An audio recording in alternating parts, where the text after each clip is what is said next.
Good afternoon, this is HorseRacingNation.com handicapper Jared Horak, and this is the video feature race of the week. This week's feature race, we're going to recap the Preakness Stakes, and then we're going to talk about, preview the Belmont Stakes that's going to be coming up on Saturday, June 9th. Now in the Preakness Stakes, just like the Kentucky Derby, Bodemeister went out and set the pace, and I'll Have Another ran him down. In the Kentucky Derby, the pace was quick, and I'll Have Another was a little further back than he usually is, and he was able to run down Bodemeister in the late going. He did the same thing in the Preakness. In the Preakness Stakes, the pace was a little more controlled. I'll Have Another sat a little bit closer, but once again, he was able to run down Bodemeister, so it didn't matter if the pace was quick or slower, he ran him down anyway. Now, for Bodemeister, he ran a great race both times, and in the Preakness, that was his third start in 5 weeks, and he really wasn't his dynamic self like he was in that Arkansas Derby and Kentucky Derby. In those two races, he set quick fractions, and he was able to run strongly to the end. Obviously, in the Kentucky Derby, he got a little bit tired at that 1.25 mile distance. In the Preakness, since it was his third start in 5 weeks, he seemed a little more dull. He didn't have that brilliant speed, but he did go out. He did control the pace. He had no excuses. He just wasn't able to hold off I'll Have Another. Now, Bodemeister's not going to be coming back for the Belmont Stakes.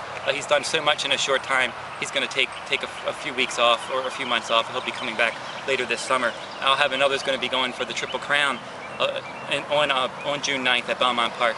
He's got a decent shot to do it, but do note that the last Triple Crown winner in horse racing was 1978. That was affirmed.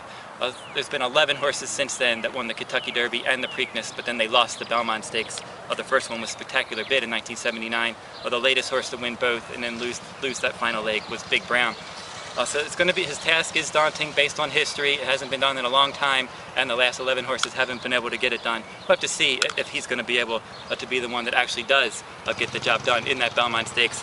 He's going to have a lot of horses waiting for him there, including Union Rags. Now, Union Rags in that Kentucky Derby had all kinds of trouble. In that Derby, he broke from an inner post. He was 19th early, ended up finishing 7th. It wasn't a terrible effort, but all that early trouble kind of eliminated him from the race. His start prior to that, he had a lot of trouble under Julian Leparoux, who rode him in the Derby. In that Florida Derby, where he had a lot of trouble and finished 3rd in a paceless event. He's going to have a rider switch in the Belmont Stakes. John Velasquez is going to hop aboard Union Rags. And Velasquez has won the Belmont Stakes before.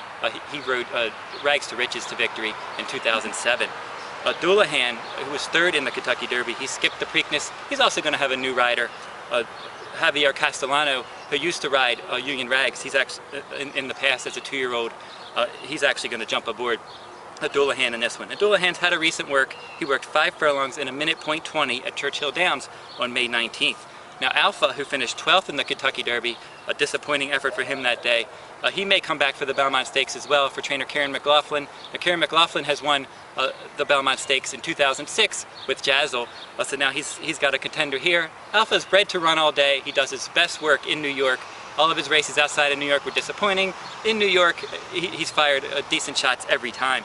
He also had a recent workout. He worked 4 furlongs in 49.17 at Belmont Park on May 19th. Some others, Bob Baffert, he's got Painter in here. Since Bodemeister's out, he's got Painter in this event. Painter finished 4th in the Santa Anita Derby, 2nd in the Kentucky Derby trial at Churchill Downs. And then he won an allowance race on the Preakness undercard. He was very impressive. He got a 106 Beyer speed figure for that effort. So he's one that is bred. He has Awesome Again as his sire. As I mentioned, Bob Baffert, Zayat Stables, same connections. Maybe Mike Smith will end up riding this one, we'll have to see. But Painter is an interesting, lightly raced horse that could show up in the Belmont. A few others that are going to be pointing to that. Street Life, 3rd in the Peter Pan Stakes. He's a late runner. Ken McPeak has 2 possibilities. Adigun and Unstoppable You. Unstoppable You, 2 for 2 lifetime. Adigun coming off of an allowance victory. A Rousing Sermon was 8th in the Kentucky Derby. He could end up going back in the Belmont Stakes. Steel Case, 3rd in the Kentucky Derby trial. And then Optimizer, who ran in the Kentucky Derby, and then he finished 6th in the Preakness for trainer Dean Wayne Lucas. He could come back in the Belmont Stakes as well. We're going to be shooting some more videos and upgrading and updating the Belmont Stakes news as we get it. In the meantime, you can go over to HorseRacingNation.com for all your latest Belmont Stakes and Triple Crown news, and go over to HorseRacingNation.wordpress.com, where I'm writing daily blogs about the Belmont Stakes. And that'll wrap up this week's video race of the week. This is HorseRacingNation.com handicapper Jared Horak. Good luck at the races.